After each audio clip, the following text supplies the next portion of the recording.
สบายดีพี่น้องเนาะถือว่านำพี่น้องเขามาสู่ซ่องบุญมีการเกษตรพี่น้องเนาะจะนำพาพี่น้องมาเบิ่งนาเนาะนาเจ้าของบ้านนี่เนาะหลังจากเบิ่งห้องพี่น้องผู้ที่เขาสำเร็จแล้วเนาะและนาตัวเองนี่ก็ยังมีความคิดเนาะว่าสิเฮ็ดเกษตรนะพี่น้องและสิวางแผนนี่ในนา4 เฮกตาร์ปลายนี่เนาะแล้วสิจัดแบ่งเป็น3 พูดพี่น้องเนาะ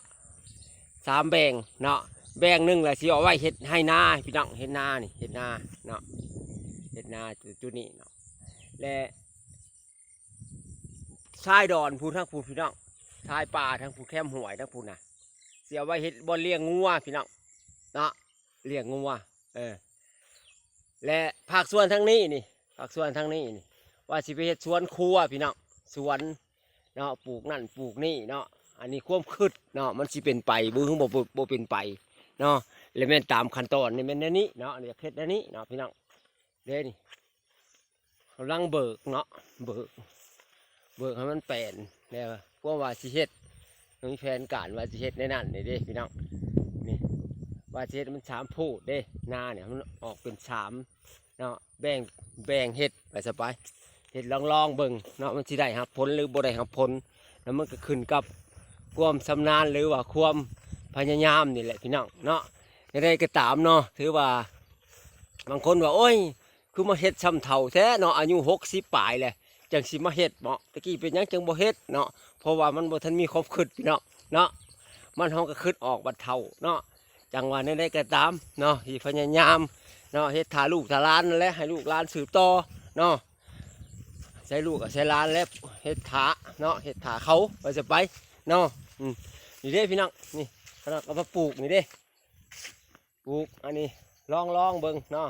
มันก็ปลูกมะฮุ่งมะเขือนี่เด้พี่น้องปลูกไว้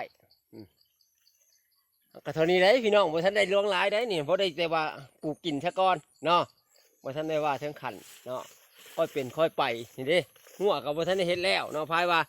แล้วเขาเนาะแล้วเขาจังสิเอาน้ำจับมาเน่งนี่ความคิดเนาะได้ปีละด้านก็เอาเนาะในนั้นได้เนาะความคิดมันสิเป็นไปบ่หรือสิบ่เป็นไปเนาะตัวนี้ชายดอนตัวนี้ก็ถือว่าเอาไว้เนาะเอาไว้เลี้ยงงัวเนี่ยเลี้ยงงัวตามงัวให้ปลายนาเนาะ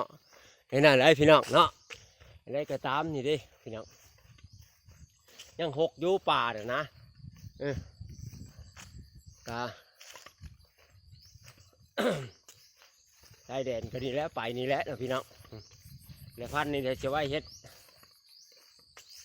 สำหรับเฮ็ดนาพี่น้องเนาะเฮ็ดนาประจำปีเลยนะเพราะว่ามันเป็นทงนาแล้วตัวนี้เนาะแล้วภาคทงนาไปหันมันก็มีอีกอยู่ดอนหนึ่งเนาะเพราะว่าเลี้ยงงัวกับทั้งดอนนี่แล้วนี่เนาะดอนนี้ก็แมนเนาะแล้วจะว่าความคิดนะมันจะเป็นไปหรือมันจะเป็นบ่เป็นไปเนาะกะแต่ความพยายามเนาะพี่น้องเนาะเอาในได้ก็ตามเนาะสบายดี